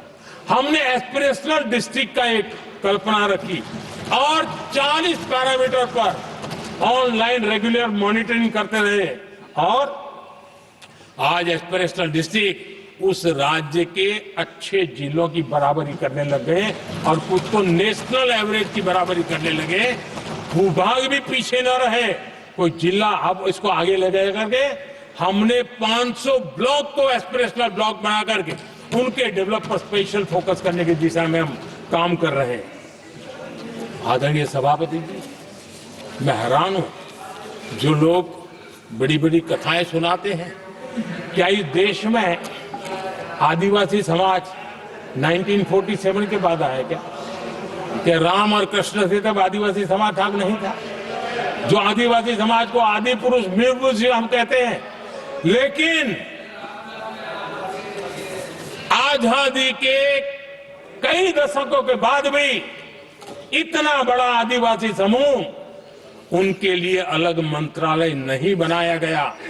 पहली बार अटल बिहारी वाजपेयी की सरकार आई और उन्होंने अलग आदिवासी मंत्रालय बनाया अलग आदिवासी विकास और विस्तार के लिए बजट दिया। आदरणीय सभापति जी, हमारे माछीमार समाज, मछुआरा समाज क्या अभी अभी आया है क्या? क्या उनकी नजर नहीं की आपकी? इन मछुआरा समाज के कल्याण के लिए पहली बार हमारी सरकार ने आकर के अलग मंत्रालय बनाया फिशरीज का। उनके कल्याण के लिए अलग से हमने बजट दिया, समाज के इस तबके की चिंता की। आदरणीय सभापति जी, मेरे देश का छोटा किसान, उसके जीवन में सहकारिता एक मुख्य अंग है। छोटे किसान की जिंदगी को सामर्थ्य देने के लिए सहकारी क्षेत्र को जिम्मेवार बनाना, सहकारी क्षेत्र को सामर्थ्यवान बनाना, सहकारी क्षेत्र को बल देना, इसकी महात्मा हम समझते हैं, क्योंकि छोटा किसान, उसकी चिंता हमारे दिल में थी और इसलिए हमने अलग सहकारिता मंत्रालय बनाया। हमारी सोचने का तरीका क्या है? हमारे देश में नौजवान है, पूरा विश्व आज वर्कफोर्स के लिए तरस रहा है। देश में डेमोग्राफिक डिवीजन लेना है तो हमारे इस वर्कफोर्स को स्किल बनाना चाहिए। हमने अलग स्किल मंत्रालय बनाया ताकि दुनिया की आवश्यकता के अनुसार मेरा देश का नौजवान तैयार हो और विश्व के साथ वो अपने आगे बढ़े। आदरणीय सभापति जी, हमारा नॉर्थ ईस्ट इसलिए कि वहां वोट कम है, सीटें कम है, इसकी कोई परवाह नहीं है। ये अटल जी की सरकार थी जिसने पहली बार नॉर्थ ईस्ट के कल्याण के लिए डोनियर मंत्रालय की व्यवस्था की और आज उसका परिणाम है कि नॉर्थ ईस्ट के विकास की नई चीजों को हम प्राप्त कर पाए। इसी के कारण रेल, रोड, पोर्ट, एयरपोर्ट ये बनने की दिशा में आगे बढ़ रहे हैं। आदरणीय सभापति जी, आज भी दुनिया के देशों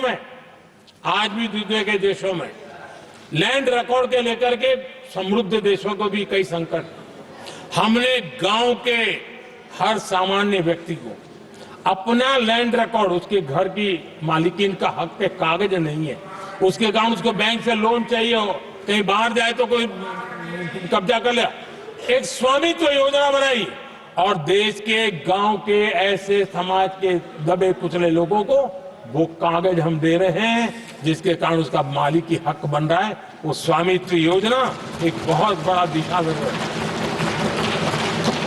आदरणीय सभापति जी, इन सारे कामों के कारण पिछले 10 वर्ष में हमने जो प्रयास किया, हमने जिस प्रकार से गरीब को मजबूती देने का काम किया है, हमने जिस प्रकार से गरीब के अंदर एक नया आत्मविश्वास पैदा किया है और एक सही दिशा में चलने का परिणाम है कि आज इतने कम समय में मेरे देश के 25 करोड़ मेरे गरीब साथी गरीबी को परास्त करने में सफल हुए और हमें इस बात का गर्व है। और मैं संविधान निर्माताओं के सामने सर झुका करके कहता हूं, जो संविधान हमें दिशा दे रहा है उसके तहत मैं ये काम कर रहा हूं। और मैंने, आदरणीय सभापति जी, जब हम सबका साथ सबका विकास की बात करते हैं, वो नारा नहीं है, वो हमारे आर्टिकल ऑफ फेथ है। और इसलिए हमने सरकार की योजनाएं भी बिना भेदभाव को चलाने की दिशा में काम किया है और संविधान हमें भेदभाव की अनुमति नहीं देता है। और इसलिए हमने आगे चल करके कहा है सैचुरेशन, जिसके लिए जो योजना बनी है उसका लाभ उन लाभार्थी को 100% लाभार्थी को मिलना चाहिए।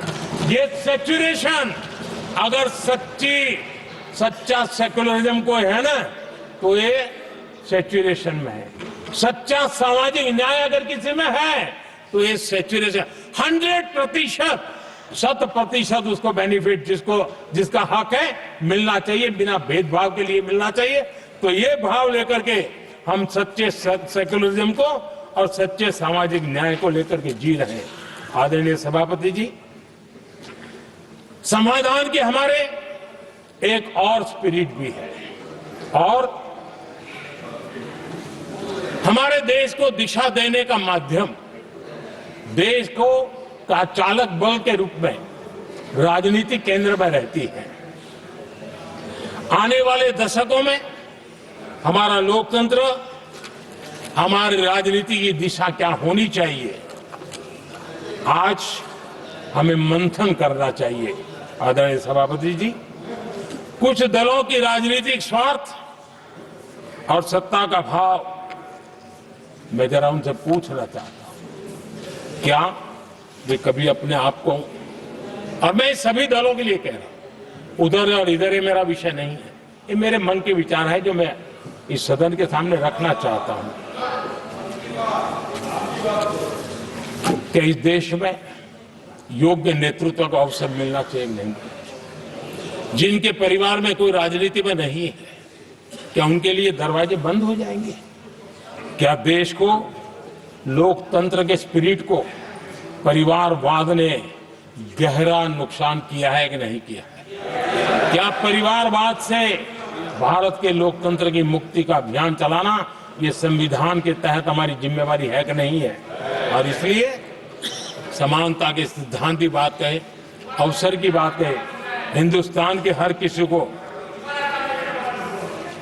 और जो परिवारवादी राजनीति है उनकी धुरी ही परिवार होता है, सब कुछ परिवार के लिए।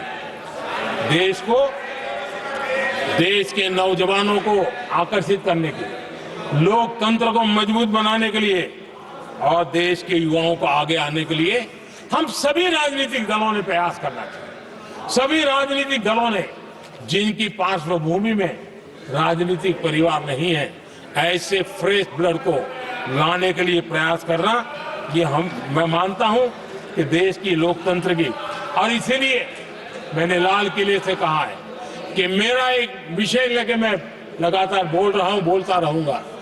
1 लाख ऐसे नौजवानों को देश की राजनीति में लाना है जिनका कोई परिवार का बैकग्राउंड राजनीतिक परिवार का नहीं है, और इसलिए देश को एक फ्रेश एयर की जरूरत है, देश को नई ऊर्जा की जरूरत है, देश को नए संकल्प और सपने लेकर के आने वाले युवकों की जरूरत है। और भारत के संविधान के जब 75 वर्ष मना रहे हैं तो हम दिशा में आगे बढ़े। आदरणीय सभापति जी, मुझे याद है मैंने एक बार लाल किले से संविधान में हमारे कर्तव्य को लेकर के उल्लेख किया था, और मैं हैरान हूं कि जिनको संविधान का समझ नहीं आता है वो कर्तव्य की भी मजाक उड़ाने लग गए। मैंने ऐसा कोई इंसान देखा नहीं दुनिया में कि जिसको इसमें भी इतराज हो सकता है आने। लेकिन देश का दुर्भाग्य है, हमारे संविधान ने नागरिकों के अधिकार तय किए हैं, लेकिन संविधान को हमसे कर्तव्य की भी अपेक्षा है। और हमारी सभ्यता का सार है धर्म, ड्यूटी, कर्तव्य, ये हमारी सभ्यता का सार है। और महात्मा गांधी जी ने कहा था, महात्मा जी का कोट है, उन्होंने कहा था, मैंने ये अपनी अशिक्षित लेकिन विद्वान मां से सीखा है कि हम अपने कर्तव्यों को जितना अच्छे से निभाते हैं उसी से अधिकार निकल करके आता है। ये महात्मा जी ने कहा था। मैं महात्मा जी की बात को आगे बढ़ाता हूं और मैं कहना चाहूंगा, अगर हम अपने मौलिक कर्तव्यों का पालन करें तो कोई भी हमें विकसित भारत बनाने से नहीं रोक सकता। संविधान का 75वां वर्ष कर्तव्य के प्रति हमारे समर्पण भाव को, हमारी प्रतिबद्धता को और ताकत दे, देश कर्तव्य भावना से आगे बढ़े, ये मैं मानता हूं समय की मांग है। आदरणीय सभापति जी, भारत के भविष्य के लिए संविधान के स्पिरिट से प्रेरित होकर के मैं आज इस सदन के पवित्र मंच से 11 संकल्प सदन के सामने रखना चाहता हूं। पहला संकल्प है, चाहे नागरिक हो या सरकार हो, सभी अपने कर्तव्यों का पालन करें। दूसरा संकल्प है, हर क्षेत्र, हर समाज को विकास का लाभ मिले, सबका साथ, सबका विकास हो। तीसरा संकल्प है भ्रष्टाचार के प्रति जीरो टॉलरेंस हो। भ्रष्टाचारी की सामाजिक स्वीकार्यता न हो। भ्रष्टाचारी की सामाजिक स्वीकार्यता न हो। चौथा संकल्प है देश के कानून, देश के नियम, देश की परंपराओं के पालन में देश के नागरिकों को गर्व होना चाहिए, गर्व का भाव हो। पांचवा संकल्प गुलामी की मानसिकता से मुक्ति हो, देश की विरासत पर गर्व हो। छठा संकल्प देश की राजनीति को परिवारवाद से मुक्ति मिले। सातवां संकल्प संविधान का सम्मान हो। राजनीति के लिए संविधान को हथियार न बनाया जाए। आठवां संकल्प संविधान की भावना के प्रति समर्पण रखते हुए जिनको आरक्षण मिल रहा है वो न छीना जाए और धर्म के आधार पर आरक्षण की हर कोशिश पर रोक लगे। नौवां संकल्प विमेन लेड डेवलपमेंट में भारत दुनिया के लिए मिसाल बने। 10वां संकल्प राज्य के विकास से राष्ट्र का विकास, ये हमारा विकास का मंत्र हो। 11वां संकल्प एक भारत श्रेष्ठ भारत का ध्येय सर्वोपरि हो। आदरणीय सभापति जी, इसी संकल्प के साथ हम सब मिलकर के अगर हम आगे बढ़ते हैं तो संविधान की जो निहित भावना है वी द पीपल, सबका प्रयास, हम इसी मंत्र को लेकर के आगे चले और विकसित भारत का सपना इस सदन में बैठे हुए सबका तो होना ही चाहिए। 140 करोड़ देशवासियों का सपना जब बन जाता है और संकल्प लेकर के जब देश चल पड़ता है तो इच्छित परिणाम लेकर के रहता है। मेरा 140 करोड़ देशवासियों के प्रति मेरी अपार श्रद्धा रही है। उनके सामर्थ्य पर मेरी श्रद्धा है, देश की युवा शक्ति पर मेरी श्रद्धा है, देश की नारी शक्ति पर मेरी श्रद्धा है। और इसलिए मैं कहता हूं कि देश 2047 देश जब आजादी के 100 साल मनाएगा तो विकसित भारत के रूप में मनाएगा। इस संकल्प के साथ आगे बढ़े। मैं फिर एक बार इस महान पवित्र कार्य को आगे बढ़ाने के लिए सबको शुभकामनाएं देता हूं। और मैं आदरणीय सभापति जी, आपने समय बढ़ाया इसके लिए मैं आपका बहुत बहुत आभार व्यक्त करता हूं। बहुत बहुत धन्यवाद।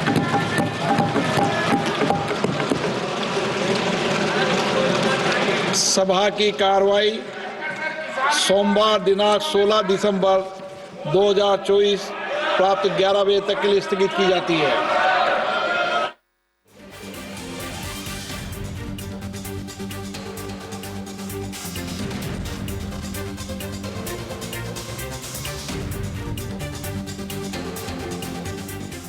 மக்களவையில் அரசியல் சாசனம் மீதான விவாதத்தில் பிரதமர் மோடி பதிலளித்தார். ஜனநாயகத்தின் தாயாக இந்தியா விளங்குவதாக மக்களவையில் பிரதமர் மோடி பேசினார். அரசியல் சாசன தினத்தை கொண்டாடும் வழக்கத்தை ஏற்படுத்தியது பாஜக தான் எனவும் பெருமிதம் தெரிவித்தார். மேலும் அவர் பேசுகையில் நாட்டின் ஒற்றுமையை பாதுகாக்கவே அரசியலமைப்பு சட்டப்பிரிவு 370 நீக்கப்பட்டதாக பிரதமர் மோடி விளக்கம் அளித்தார். ஒற்றுமையை விரும்பாத சிலர் பிரிவினவாதத்தை தூண்ட முயற்சிப்பதாகவும் குற்றம் சாட்டினார்.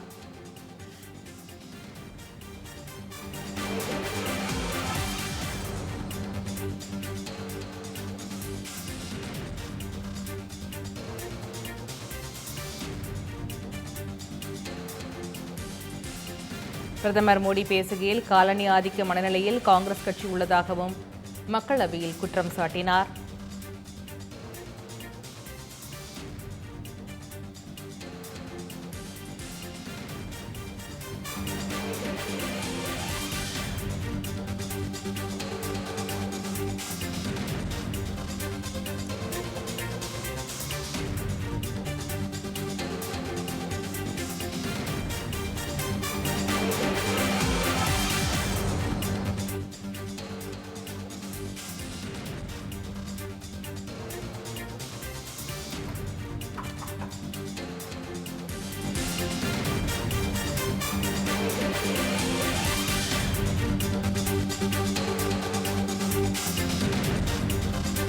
மக்களவையில் அரசியல் சாசனம் மீதான விவாதத்தில் பிரதமர் மோடி பதிலளித்து பேசினார். அரசியல் சாசன பயணத்தின் 75வது ஆண்டை கொண்டாடி வருவதாகவும் தெரிவித்தார். ஜனநாயகத்தின் திருவிழாவை கொண்டாடி வருவதாக தெரிவித்த பிரதமர் மோடி, ஜனநாயகத்தை விரும்பும் மக்கள் அனைவருக்கும் இது பெருமைமிக்க தருணம் எனவும் தெரிவித்தார். ஜனநாயகத்தின் தாயாக இந்தியா விளங்குவதாகவும் கூறினார். அரசியல் சாசன சபையில் பெண்களின் பங்கு மிக முக்கியமானது எனவும் தெரிவித்தார். விரைவில் உலகின் 3வது மிகப்பெரிய நாடாக இந்தியா உருவெடுக்கும் எனவும் பிரதமர் மோடி தெரிவித்தார்.